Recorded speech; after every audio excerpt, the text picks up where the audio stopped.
Olá, a paz do Senhor a todos vocês. Eu estou aqui muito feliz, muito honrada, na verdade, de receber aqui essa grande bênção do Senhor, esse homem de Deus que é o pastor Edson.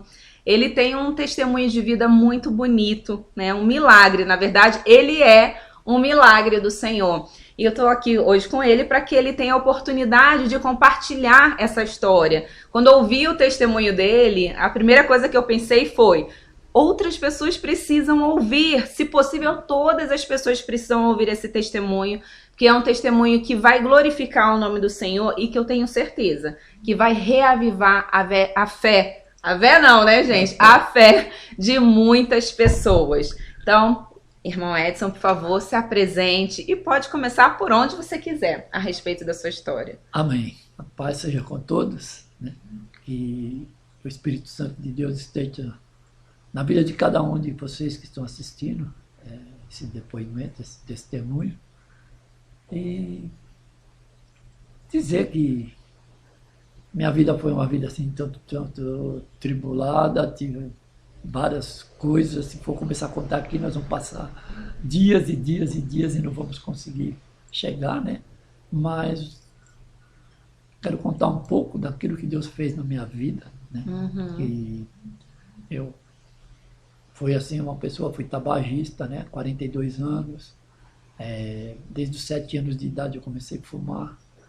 E de lá para cá veio assim, de uma forma assim que não parava, né? Depois fui alcoólatra, aí há 30 anos, quando eu conheci a minha esposa, né, a Beatriz, aí eu, no segundo encontro, parei de beber, né, que foi uma Uau, coisa isso já assim, foi uma bênção, né? mas a gente não pensava em nada de Deus, a gente era assim, duas pessoas comuns, né, não ligava para Deus, não sabia de nada, tinha até raiva, né, no momento a gente falava dos crentes, falava mal, aquele é cristão, aquele lá não sei o que, aquele é evangélico, então pra gente, o cristão não era nada de bom, né? Mas foi passando o tempo, né? E aí nós tivemos, né? Algumas situações, né, na nossa vida, perdemos algumas coisas, né? E aquilo começou a entristecer, mas depois veio, né, as filhas, né? E uma e outra, né? A quinta. No meio dessa caminhada toda perdemos um bebezinho, né, de 5 meses, e assim, aquilo começou a me aproximar de Deus e eu não sabia, porque foi quando essa bebezinha faleceu que eu encontrei uma mulher numa perua, e ela falou: vai lá na casa de oração e tal, e lá tem um pastor lá que ele vai falar, ele vai pregar e tenho certeza que ele vai revelar alguma coisa para você. Aí eu falei: vamos, né, que é perto de casa, fomos lá, tudo. Chegamos lá, ele começou a falar que ele era drogado e não sei o que, ele foi drogado, ele foi alcoólatra, ele foi não sei o que. Aí eu falei assim: mas peraí, gente, o cara foi bandido, o cara tá pregando, que coisa é essa? Eu não entendia. Sim. E aí um dia, aí ele falou, né, que um dia eu seria um pregador da palavra de Deus. Olha Né, aí. ele me apontou de longe. E eu estava bem no fundo, assim, no quintal da casa. Eu falei: esse cara tá falando é coisa, né? Mas aí veio o tempo, né? Dessa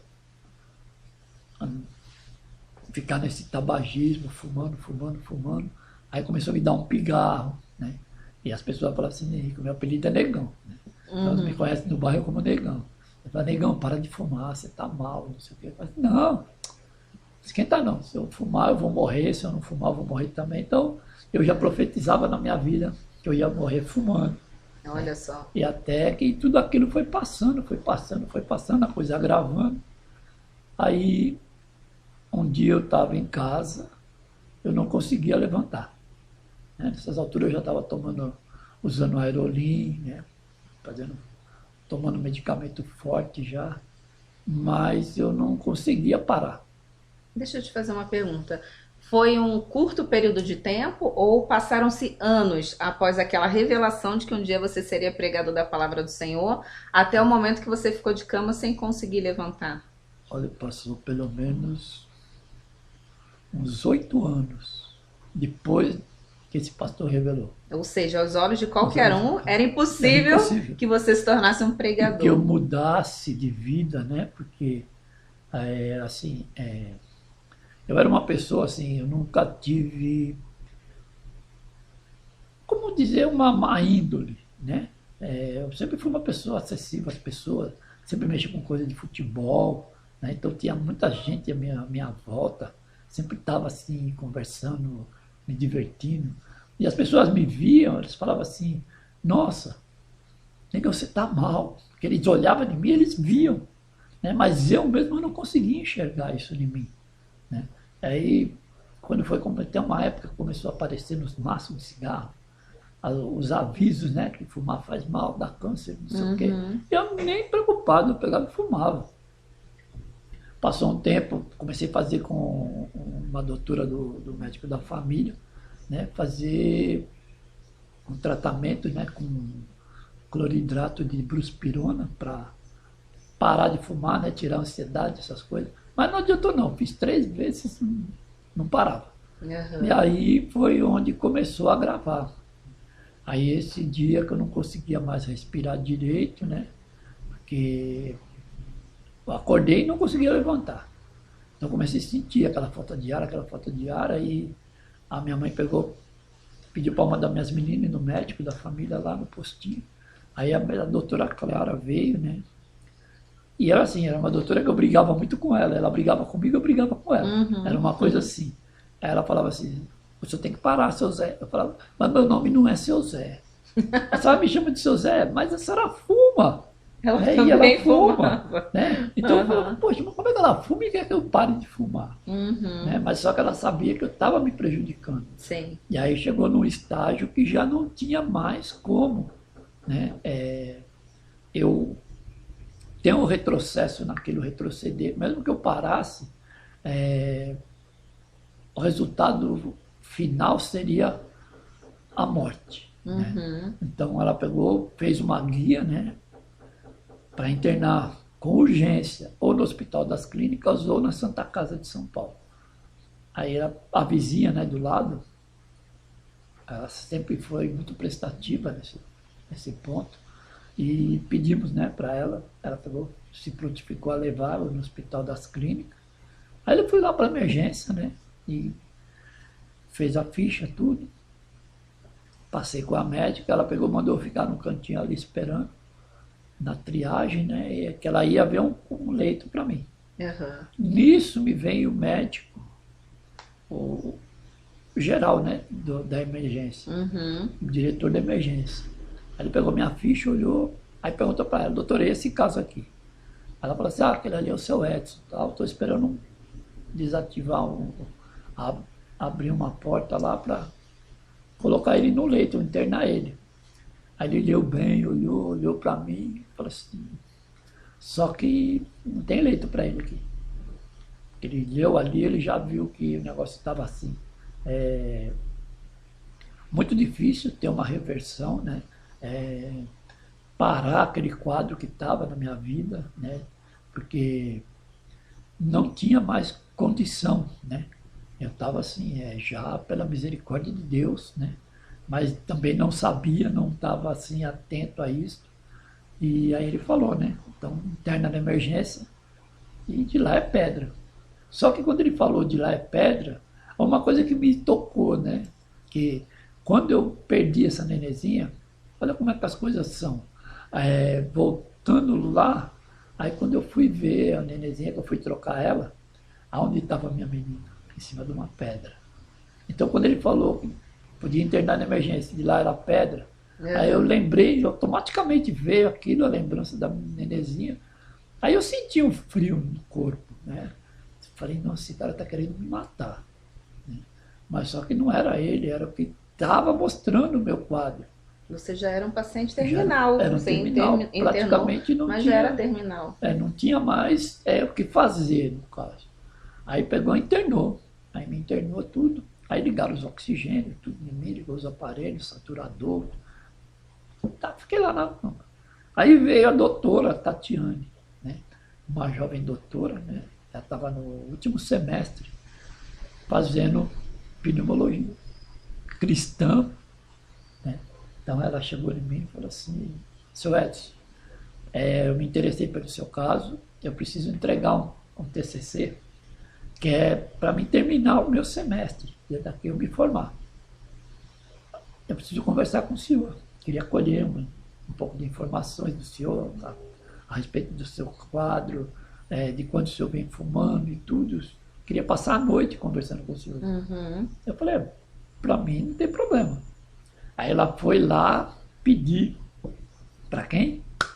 Justamente para o diretor-geral, né, da emergência das clínicas. O que falou O que dali era falado. pedra. Exatamente. Aí ela veio com ele, aí ele mostrou eu, né? Aí ele pegou, aí ele desanimou eu de ver. Porque isso aí já era umas 10 e pouca da manhã, mais ou menos. Numa segunda-feira. Aí ele olhou e falou assim, pode ficar, doutora, pode dobrar o seu plantão, não tem problema. Mas se durar até as 3 da manhã é muito. Então, quer dizer, eu estava num quadro para o homem que não tinha muito o que fazer, não. Era só mesmo a misericórdia de Deus, né? E aquilo me entristeceu, né? Aí ele foi embora, voltou, conversou comigo e falou, não fica entristecido não. Deus é bom, Deus é na tua vida.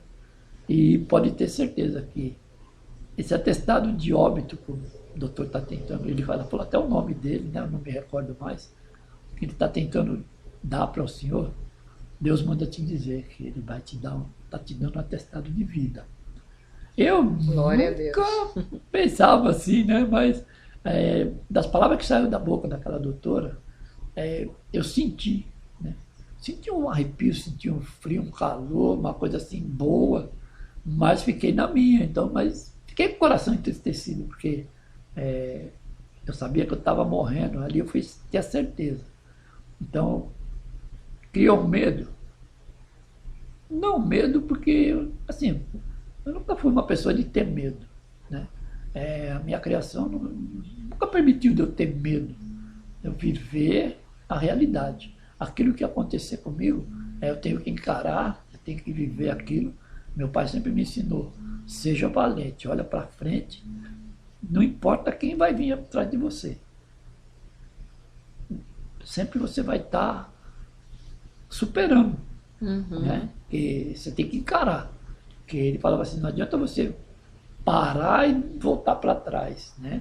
Então, a gente nasceu para crescer, viver e morrer. Né? Então ele sempre me instruiu assim. Então medo eu não tinha, mas eu fiquei com aquela coisa, né? Uma cisma dentro de mim.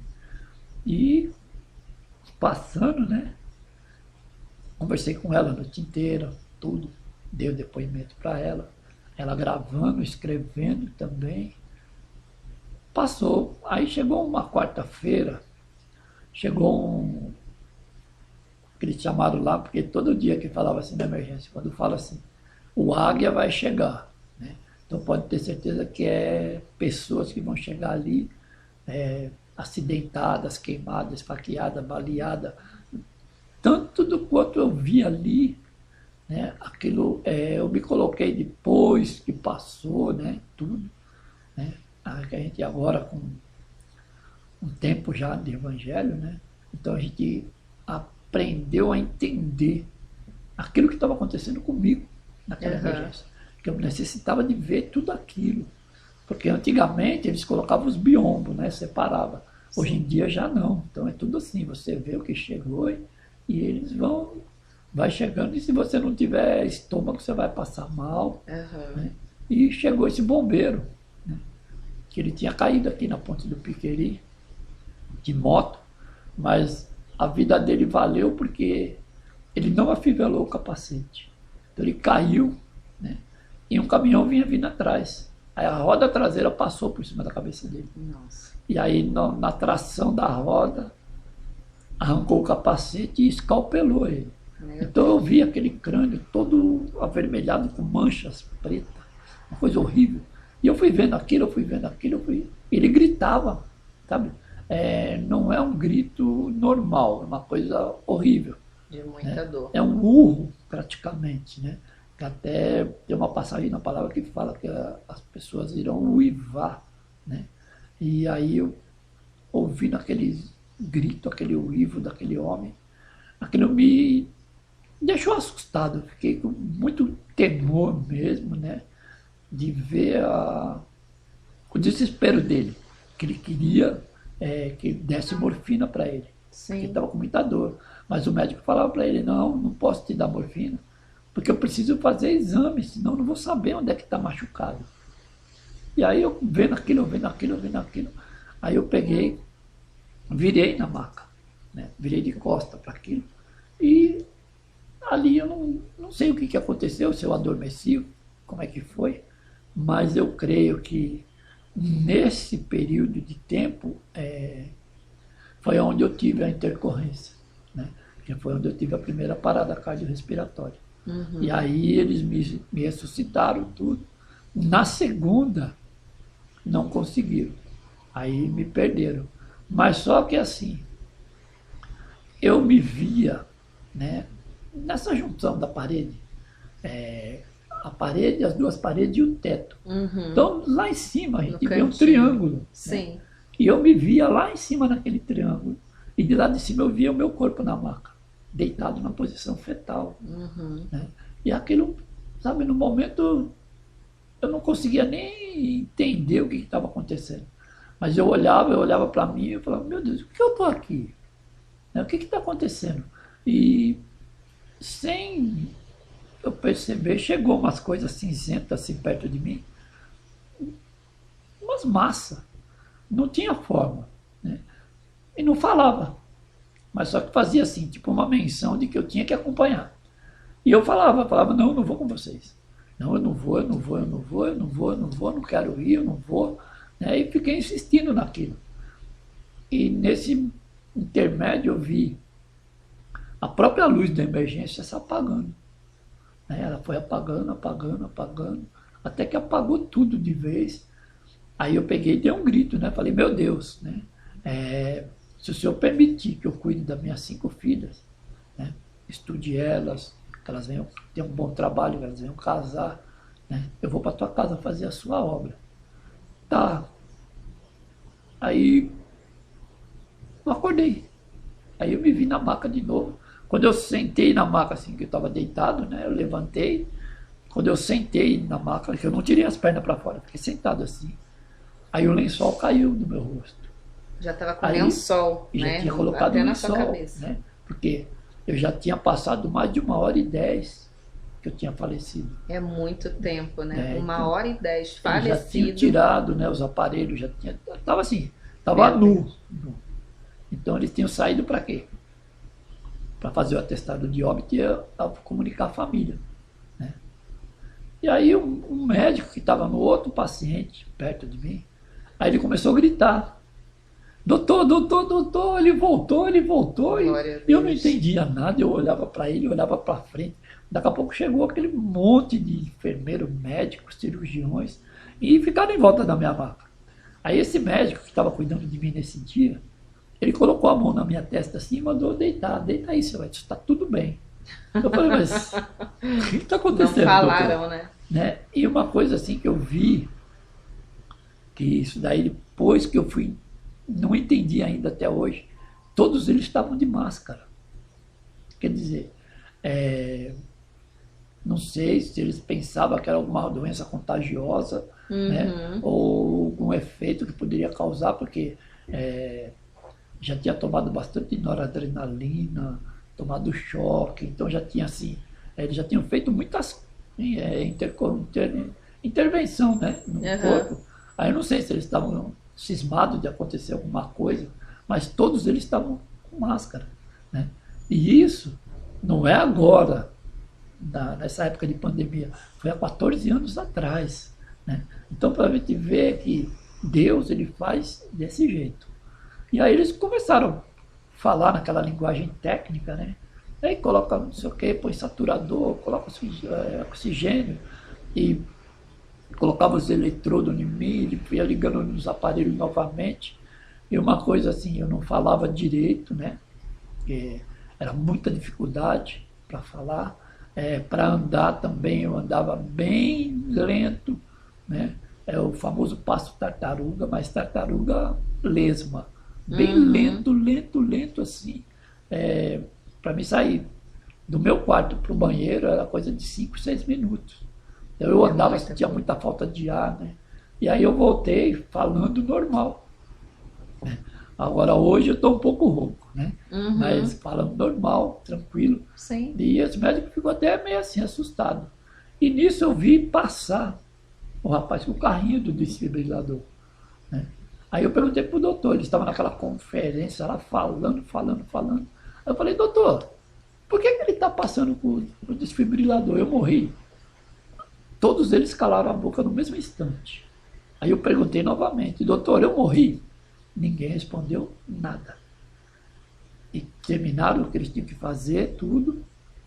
Saíram, deixaram eu lá. Aí veio uma senhora, né, uma enfermeira, dona Benedita, e ela veio em mim e falou assim, senhor Edson, posso falar um negócio para o senhor? Eu falei, pode, mas o senhor não pode falar para ninguém. Se o senhor falar para alguém aqui no hospital, eu vou perder meu emprego. Mas não tem ninguém para falar, não conheço ninguém aqui, né? Ela pegou, veio e colocou o dedo assim no meu rosto. Falou assim, aquilo que você pediu para mim hoje, eu vou te dar. Você pediu para você cuidar das suas 5 filhas, você queria estudar elas, casar elas, que você vai para minha casa fazer a minha obra. E eu não entendi nada. Aí eu ando até pensando assim, né, na minha cabeça, ela falando, com o dedo no meu rosto assim, né? Falei, mas que diabo que falou para essa mulher que eu falei com Deus? Como é que ela sabe? Aí eu fiquei pensando dentro de mim, né? E ela falando tudo que eu tinha falado com Deus, tudo que eu tinha conversado com Deus. E ela falou, você vai para minha casa e você vai fazer minha obra que eu vou te usar. Muito. Bom, senti aquele gelo gostoso, aquele um calafrio que a gente sente, que é o próprio Espírito Santo. Sim. Né? Mas eu não entendi o que era. Então aquilo me deixou assim, nervoso, né? Porque a mulher está falando que eu falei com Deus. Eu não conheço a mulher, nunca tinha visto. Como ela sabe, Como né? ela sabe o que eu falei, né? Mas eu não tinha entendimento ainda, né? Mas tudo bem.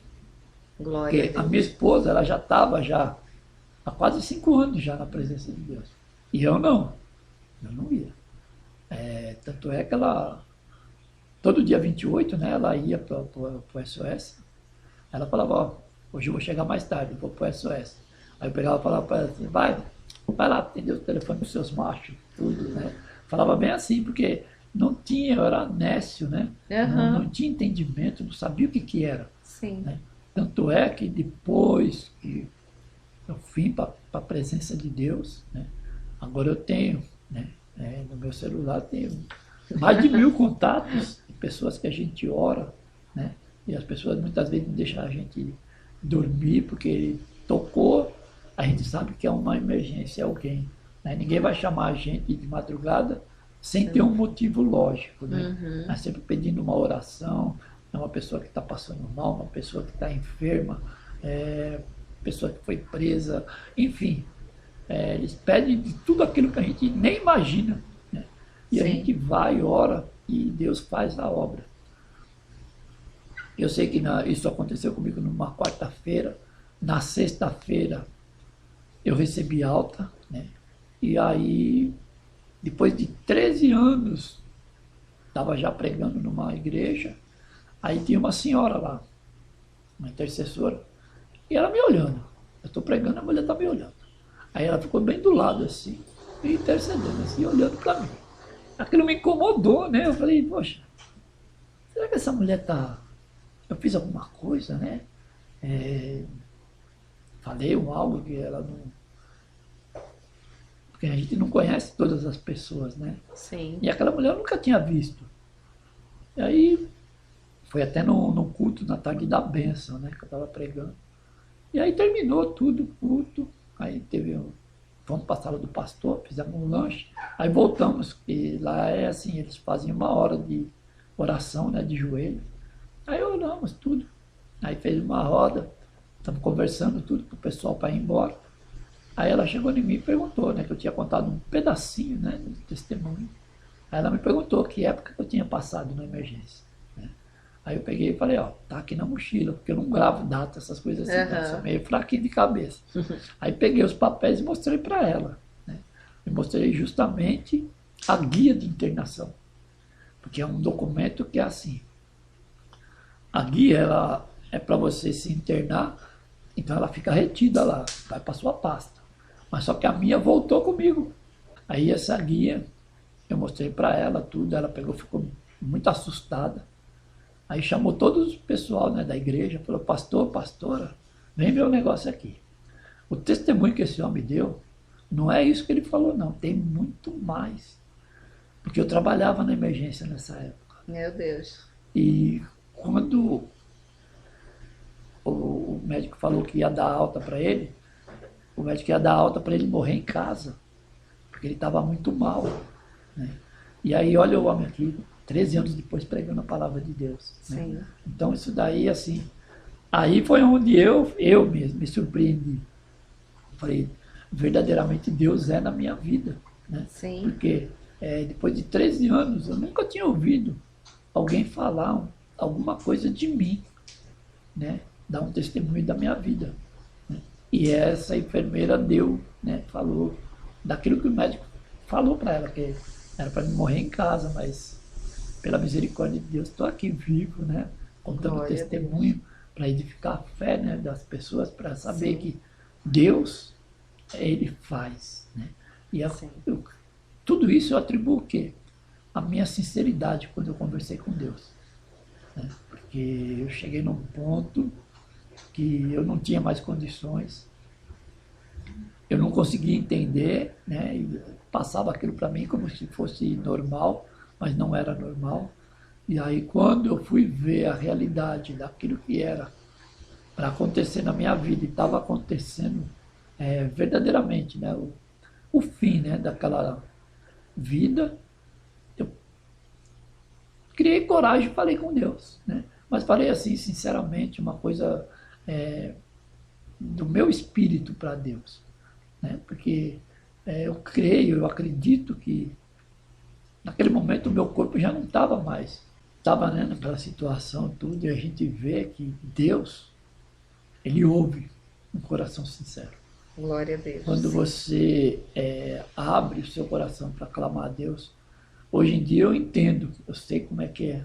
Então a gente pede para as pessoas, vai falar com Deus, fala, mas fala sinceramente. Uhum. Não pede da boca para fora, pede do seu coração. Sim. E quando a gente pede do coração da gente, aí Deus ele não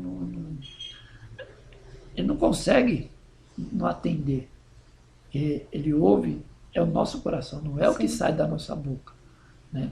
E ali naquele momento, naquela situação que eu estava, o coração já não existia mais, estava praticamente parado, não tinha mais, né, como fazer. Mas o espírito é a parte principal da nossa vida. Então, o que Deus quer de nós? Né? Para nos libertar, né? Restaurar, porque a carne, ela vai voltar para a terra. Né? Nós somos o pó da terra, não somos nada, infelizmente. Não vamos levar, né, a carne vai ficar. Mas o espírito é que tem que estar voltado para Deus. Né? Então a gente vê que nesses últimos tempos, né, a situação do ser humano está entrando num pico, né, de ruína, verdadeiramente a ruína. Né? E a gente precisa estar assim, sempre com disposição para falar, disposição para trazer, né, uma palavra de Deus para abençoar a vida das pessoas. E muitas pessoas já não acreditam mais. Sim. Né? Porque muitas vezes você fala, aí a pessoa fala assim, mas e aí, o que você está falando?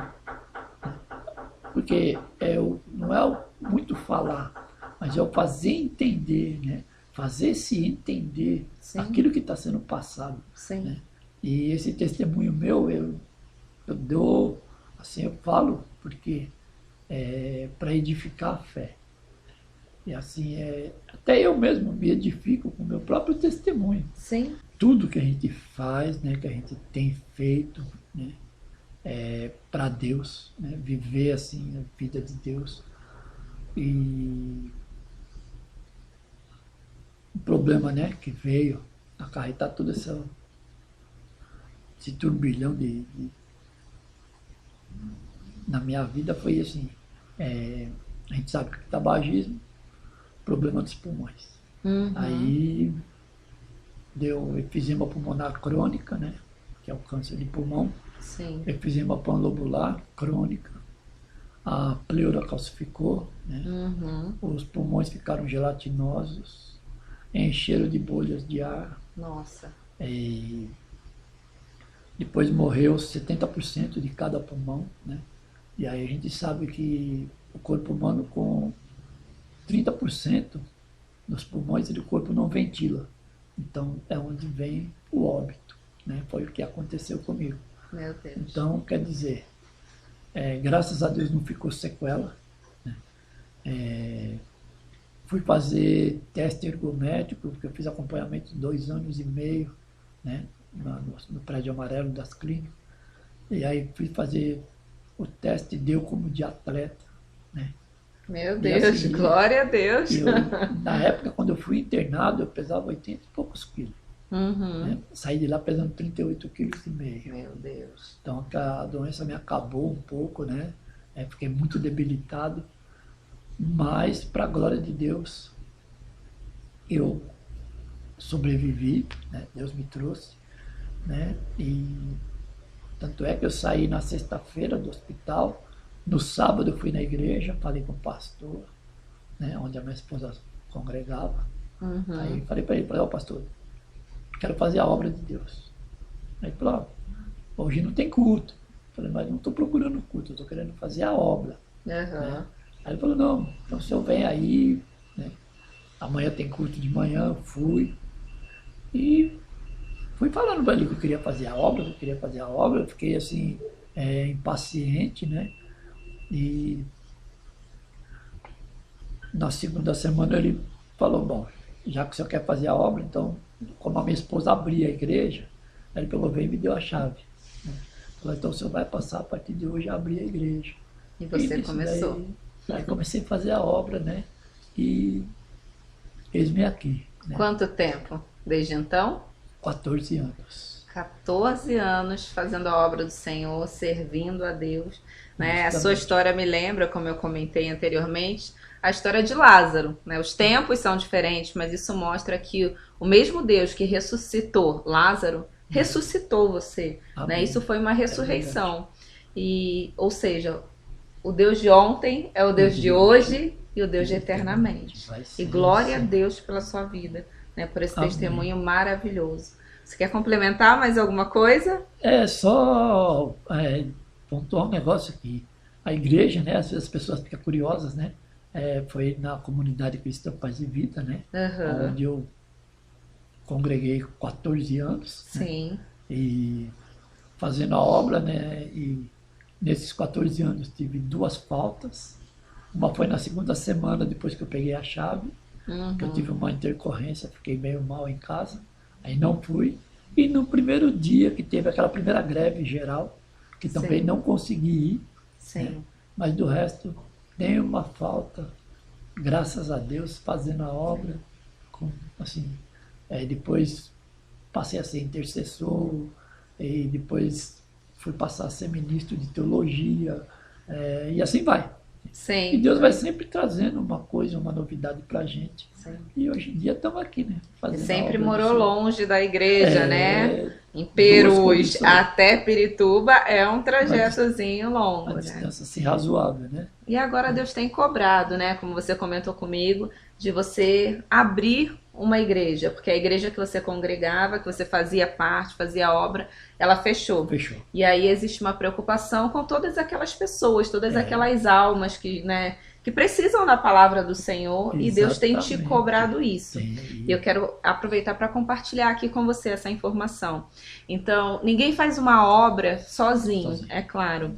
E eu gostaria de pedir a você, né, que de repente pode ajudar, inclusive, né, entre em contato, vou deixar aqui o e-mail aqui abaixo, vou ver com ele se a gente deixa o contato do celular ou não, escolher aí os contatos que a gente vai deixar, mas vou deixar os contatos aqui abaixo. Você encontra também o irmão Edson, vou deixar os links aqui nas redes sociais, né, você pode acompanhar um pouquinho aí da vida dele, para conhecer ele um pouquinho mais. É uma pessoa real, existe, né, quer abrir aí uma igreja, exatamente por preocupação. Na verdade, assim, não é que ele queira abrir, ele tentou evitar durante algum tempo, mas o Senhor tem cobrado, né, até que Deus deu uma bronca e falou: eu quero que você faça. E aí ele decidiu atender à vontade do Senhor, e nós estamos entregando essa obra nas mãos do Senhor, né, para que seja feito da forma como Deus quer, no tempo que o Senhor quiser. E eu creio que Deus enviará muitas pessoas, né, ou às vezes uma, enfim, Deus faz da forma como Ele quer, mas que ajudarão a essa obra a ser construída. O irmão Edson, ele dedicou todo esse tempo, a vida exclusivamente a fazer a obra do Senhor, né? E nunca recebeu nenhum tipo de remuneração. Então, ele até fala, né, que nessa igreja ele vai prestar as contas, que ele quer que as coisas sejam muito claras, que todos tenham acesso, enfim, para não levantar nenhuma dúvida, né? Mas nós queremos compartilhar com você essa oportunidade. De repente você está procurando, né? Eu gostaria de fazer a obra do Senhor, mas como que eu faço? De repente ajudando, auxiliando, né, nesse projeto, é uma forma de você contribuir, né, para que a palavra do Senhor seja divulgada naquela região ali de Pirituba, né? Que é onde você quer manter ali aqueles membros que até hoje estão em casa, principalmente, né? Exatamente. E quando você tem assim um amor pela obra, aí você passa a querer zelar, né, pela vida daquelas almas, porque Sim. Naquele grande dia Deus vai cobrar. Sim. E quando Ele cobra, a gente sabe o que acontece. Sim. Porque tem pessoas que falam assim: o ai de Deus dói, né? Não é que o ai de Deus dói, é você que procurou o ai de Deus. Sim. Né? Então, ao invés de você fazer algo para agradar a Deus, você está fazendo algo fora da vontade de Deus. Sim. Então, minha vontade é essa, né? Fazer para resgatar almas, porque o povo necessita. Sim. Né? Infelizmente, o povo está muito assim, dispersos, né? Ainda mais nessa época de ver essa pandemia. O povo ficou assim, muito assustados, né? Eu tenho visto assim, pessoas que estão assim, muitas das vezes acuadas, oprimidas, né? E não tem alguém para falar uma palavra para ela, não tem ninguém para falar para ela: Jesus te ama, né? Então a gente fica preocupado com isso, porque naquele grande dia Deus vai cobrar, né? E não vai cobrar só de mim, vai cobrar de todos, né? Aquilo que nós fizemos, aquilo que nós não fizemos. Sim. E a própria palavra de Deus diz, né, que aquele que sabe fazer o bem e não o faz está pecando. Então a gente não quer pecar. Amém? Isso aí, fazendo a vontade de Deus e cumprindo o ID do Senhor e os chamados de Deus na vida dele. E por isso estamos aqui, né? Estamos aqui também fazendo a nossa parte. Espero que esse testemunho possa alcançar muitas e muitas vidas. Então, se você assistiu, compartilha. Se foi importante para você, certamente será importante para os seus familiares, para os seus amigos. Vamos fazer esse vídeo rodar, esse testemunho, né? É um Lázaro vivo aqui, né? E para a honra e glória do nome do Senhor. Deixamos aqui o nosso abraço, a paz do Senhor. Fiquem com Deus. Amém. Amém.